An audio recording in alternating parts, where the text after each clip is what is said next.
Assalamualaikum warahmatullahi wabarakatuh. Emmanuel Ebenezer mendatangi Rizik Syihab. Lalu kemudian banyak yang mempertanyakannya, memang apa signifikansinya? Kata Noel, dia mengunjungi ulama gitu. Ya kita maklum ya, mungkin Noel nggak tahu apa itu definisi ulama. Orang yang dia kunjungi itu sama sekali tidak punya kapasitas sebagai seorang ulama. Yang namanya ulama itu alladzina yang zuruna ilal ummati bi'ainir rahmah. Yakni orang-orang yang menatap umat ini dengan pandangan kasih sayang. Lah dia yang didatangi itu baru saja teriak-teriak nantang-nantang perang. Saya juga heran gitu. Kalau orang seperti ini diberi predikat ulama, yang lebih menggelikan lagi dikasih predikat imam besar umat Islam.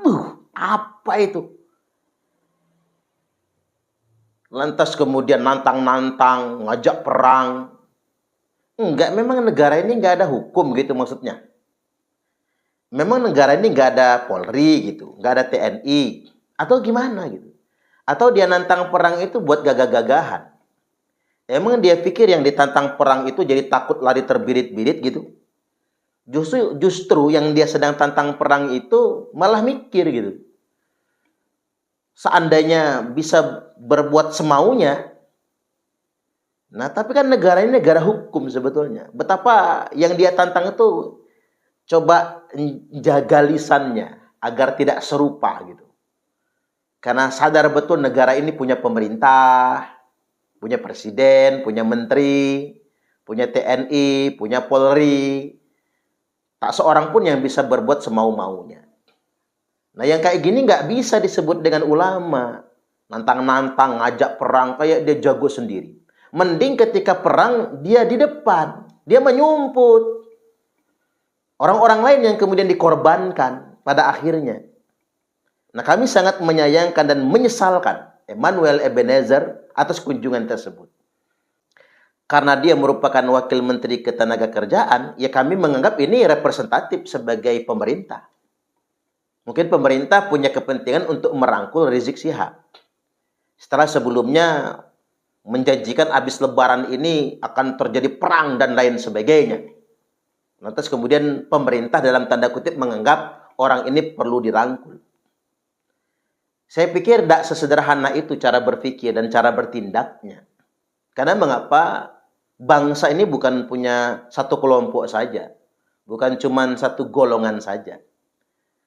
Jadi ada kesan di tengah-tengah masyarakat pada akhirnya orang yang cenderung vokal dan tampak sedikit arogan itulah yang dirangkul.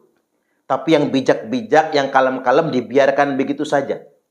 Ada begitu banyak ulama di negeri kita ini yang betul-betul alim, berilmu, punya kapasitas untuk disebut ulama, punya santri banyak, mengajar ilmu dengan keikhlasan dan sayang kepada umat. Yang begini karena kalem dan bijaksana, lalu diabaikan begitu saja. Nggak perlu disowani, nggak perlu dikunjungi.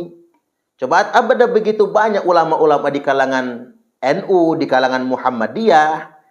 Ya karena beliau-beliau itu bijak, arif, dan cenderung berilmu, kemudian mereka nggak direken gitu. Jadi yang direken oleh pemerintah itu seolah-olah ya. Seolah-olah yang direken oleh pemerintah itu adalah orang yang tanpa gagah, arogan, punya masa, ngereman. Jadi sampai kapan negara kita ini akan maju ketika preman-preman dipelihara? Apalagi preman-preman berjubah. Ya nggak akan maju-maju negara kita. Buat pemerintah, buat menteri-menteri. Karena sudah banyak yang datang ke Rizik Syihab itu. Ada Raffi Ahmad. Sebelumnya ada Dasko. Kemudian sekarang ada Emmanuel Ebenezer yang datang ke sana. Buat apa? Ya mungkin dalam tanda kutip mau merangkul tadi itu. Atau apa kepentingan yang lainnya? Wallahu a'lam bishawab. Ya atau mungkin karena dia wakil menteri ketenagakerjaan. Barangkali kata kawan saya, karena anak buahnya Rizik itu banyak pengangguran, pekerjaannya adalah demo.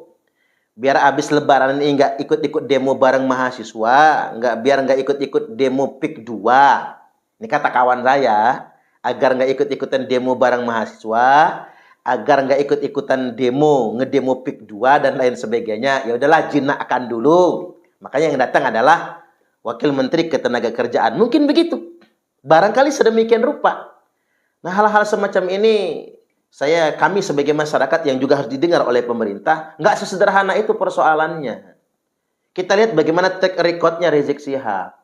Selama ini menjelek-jelekkan pemerintah yang sah, dikit-dikit ngajak perang dan lain sebagainya.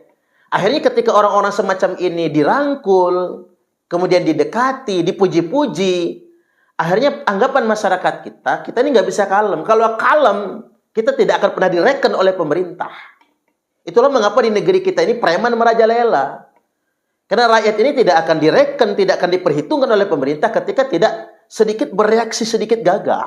Sampai sedemikian rupa. Tolonglah Pak Presiden, Pak Prabowo Subianto, fokus kepada program mensejahterakan rakyat. Bukan begini caranya. Mungkin pemerintah nggak ingin ada gejolak, tapi kalau masyarakat juga nggak disejahterakan, dengan sendirinya akan ada gejolak tentunya. Cobalah fokus kepada kinerja yang baik. Bagaimana program itu benar-benar pro rakyat. Betul-betul untuk mensejahterakan rakyat. Bukan malah kemudian sedemikian rupa. Saya kesal betul ketika kemudian preman-preman berjubah itu malah dimanjakan. Membuat mereka besar kepala dan melunjak nantinya. Rasulullah Shallallahu Alaihi Wasallam telah bersabda, "Abghadul ibad ilallah," hamba Allah yang paling dimurkai, hamba Allah yang paling dibenci, man kana thawbuhu khairam min amali, yakni orang yang pakaiannya lebih istimewa daripada kelakuannya. Ang takuna thiyabuhu thiyabal anbiya wa amaluhu amalal jabbarin, di mana pakaian mereka menggunakan jubah kenabian tapi kelakuan mereka kelakuan preman. Ini sabda Nabi loh. Jubahnya jubah kenabian, pakai imamah putih, baju putih, ngaku-ngaku sebagai anak cucu Nabi. Lalu kemudian sedikit gagah mengerahkan massa seakan-akan dia jagoan, berani ngelawan. Lantas kemudian kita harus berhadapan dengan mereka, lantas kemudian bersikap jinak begitu. Lalu kemudian mereka kita perhitungkan. Nabi sudah ingatkan. Nabi paling benci sebetulnya. Allah paling benci sebetulnya dengan orang yang menggunakan jubah-jubah keagamaan, jubah-jubah kenabian, tapi kelakuan mereka arogan bagaikan preman. Ini sudah diingatkan sedemikian rupa.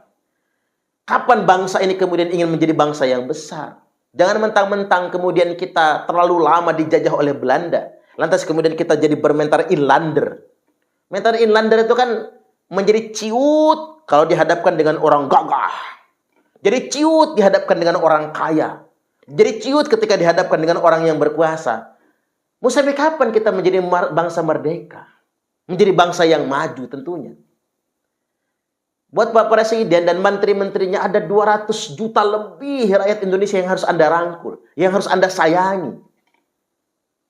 Lantas kemudian kami harus dipertontonkan dengan kelakuan beberapa pejabat yang kemudian mendekat dengan sekelompok preman berjubah. Ya nggak bisa ini dibiarkan. Tidak mungkin kemudian negara ini dikondisikan untuk satu pendapat. Nggak mungkin. Tapi lebih baik daripada pemerintah berpikir rangkul sana, rangkul sini, kondisikan sana, kondisikan sini. Lebih baik pemerintah fokus kepada kinerja. Bagaimana mensejahterakan rakyat, meningkatkan daya beli masyarakat, meminimalisir PHK dan lain sebagainya. Lebih penting sedemikian rupa. Entah kalau kita bekerjanya ikhlas, pada akhirnya rakyat akan cinta kepada pemimpinnya. Jadi nggak bisa semuanya pakai prakondisi, cipta kondisi, tidak sedemikian rupa.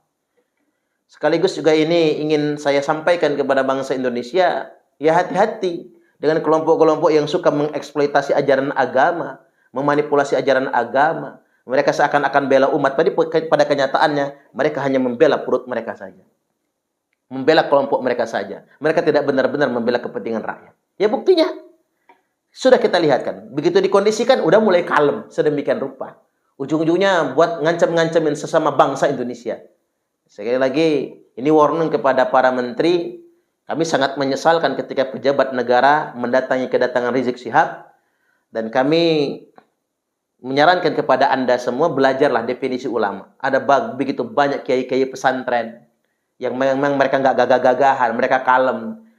Tapi menurut saya doa-doa para ulama yang arif bijaksana itu lebih penting bagi pemerintah daripada sekelompok orang yang cuman preman berjubah.